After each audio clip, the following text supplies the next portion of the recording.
माननीय उपसभापति महोदय, मैं आभारी हूं जिन सदस्यों ने बिल पर चर्चा की और समर्थन दिया।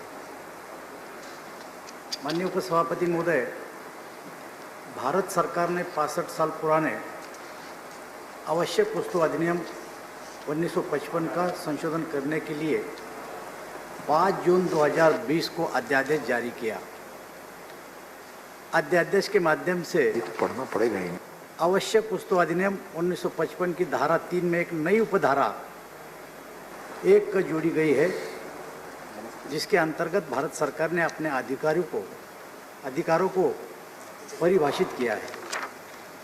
अध्यक्ष महोदय, ये ऑर्डिनेंस 5 जून 2020 को लाया गया, जिस समय पूरा देश महामारी से ग्रस्त था। पूरे देश में लॉकडाउन घोषित था और किसानों की फसलें कटी थी और खरीदार कोई नहीं था। व्यापारियों द्वारा माल उठाने में दिक्कतें थी और दूसरी ओर वस्तुओं की मांग बढ़ रही थी। इसलिए किसानों को केंद्र बिंदु मानकर ऑर्डिनेंस लाया गया था।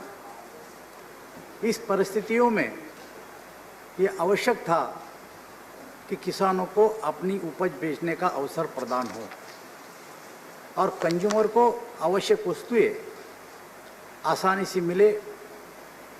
महोदय, इसलिए ये ऑर्डिनेंस लाया था। उपसभापति महोदय, भारत जब स्वतंत्र हुआ तब देश की जनसंख्या 40 करोड़ थी। गेहूँ, चावल, दाल जैसे खाद्यान्नों की देश में कमी थी। डिमांड और सप्लाई की चेन ठीक रखने के लिए और कीमतों को नियंत्रित रखने के लिए आवश्यक वस्तु अधिनियम की जरूरत थी। तब आवश्यक वस्तु अधिनियम 1955 लाया गया था। उपसभापति महोदय, जब समय समय पर देश की कृषि उपज की स्थिति की समीक्षा की गई तो तुलनात्मक विश्लेषण में ये निर्देशित किया गया कि देश आत्मनिर्भर बनने की दिशा में तेजी से आगे बढ़ रहा है। 1955 के बाद कृषि क्षेत्र में कुछ बड़े बदलाव हुए। हरित क्रांति और खेती की प्रक्रिया में तकनीकी की प्रगति के बाद कृषि उत्पादन में बड़ी मात्रा में वृद्धि हुई। उपसभापति महोदय, 1955-56 में गेहूं का उत्पादन 100 लाख मीट्रिक टन था, जो अब 18-19 में 1000 लाख मीट्रिक टन से भी अधिक है, जो 10 गुना बढ़ा है।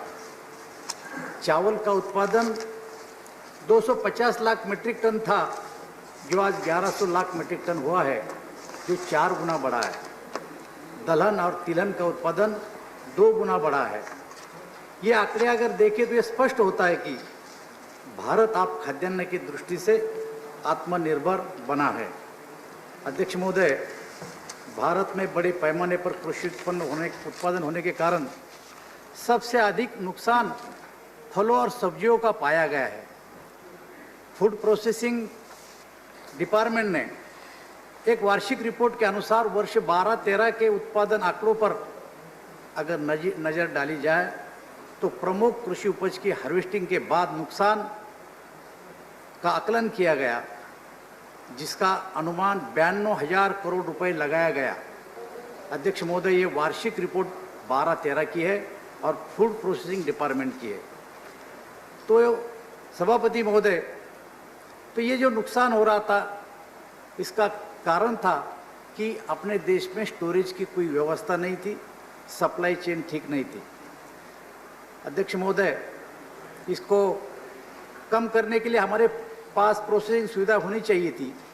आवश्यक वस्तु अधिनियम का यह संशोधन इन वस्तुओं को सप्लाई चेन से जुड़े लोगों को अब प्रोत्साहन प्रदान करेगा। उपसभापति महोदय, कृषि क्षेत्र में निवेश को बढ़ावा मिलेगा और साथ ही भंडारण सुविधाओं में विस्तार और तकनीकी सुविधा के कारण होने वाले नुकसान को कम करने में सहायता होगी।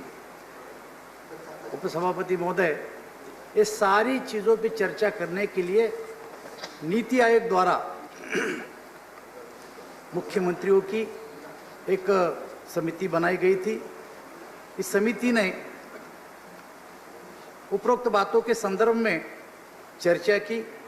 समिति ने पंजाब, मध्य प्रदेश, ओडिशा, महाराष्ट्र, हरियाणा, अरुणाचल प्रदेश, गुजरात और उत्तर प्रदेश के मुख्यमंत्री इस समिति के सदस्य थे। इस समिति ने राय की कि अपने देश में जो कानून है, इस कानून के कारण निवेश करने में लोग नहीं आते, क्योंकि सरकार का जो कानून है उसमें स्टॉक लिमिट है। अगर निवेश करने में कोई व्यापारी आता है और स्टॉक करता है तो सरकार अगर स्टॉक की सीमा लगाती है तो सरकार उसको जब्त करके सरकार जमा कर लेती है। लेकिन अभी ये प्रावधान किया गया है कि अगर निवेशक आता है और स्टॉक रखता है तो अभी जो कानून में प्रोविजन की गई है उसके बाद अभी वो स्टॉक सीमा नहीं है। विशिष्ट परिस्थितियों में स्टॉक सीमा लगाने की प्रोविजन अध्यक्ष महोदय सरकार ने आप अपने पास रखी है।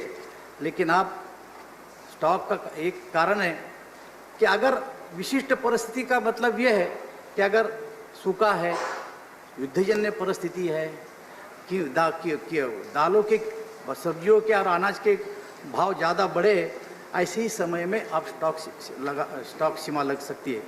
या इसमें से भी अगर कोई इंपोर्ट करता है और उसके पास बाहर देश के ऑर्डर है तो उस पर स्टॉक सीमा नहीं लगेगी। या आपके पास कोई प्रोसेसिंग प्लांट है और प्लांट की क्षमता के मुताबिक अगर आपके पास स्टॉक है तो उसको भी हमारे स्टॉक सीमा अध्यक्ष महाराज नहीं लगेगी। ये प्रावधान इस कानून में किया गया है।